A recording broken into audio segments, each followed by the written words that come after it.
Bakının Yasamal rayonunda ağacların qanunsuz kəsildiyi iddia edilir.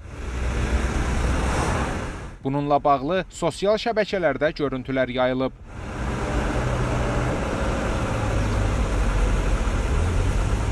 İddialara görə ərazidə obyekt tikilməsi planlaşdırılır.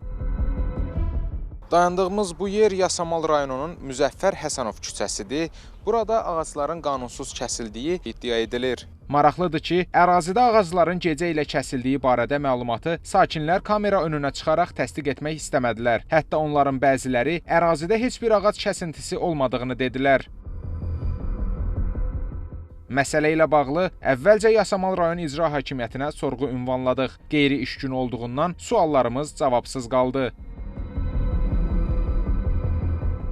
Dövlət Ekoloji Təhlükəsizlik Xidməti ilə də əlaqə saxladıq. Qurumdan bildirildi ki, yayılmış görüntülərlə bağlı araşdırma aparılır. Nəticəsi barədə məlumat veriləcək. Elbrus Kərimli, Namiq Hüsiyev, Xəzər xəbər.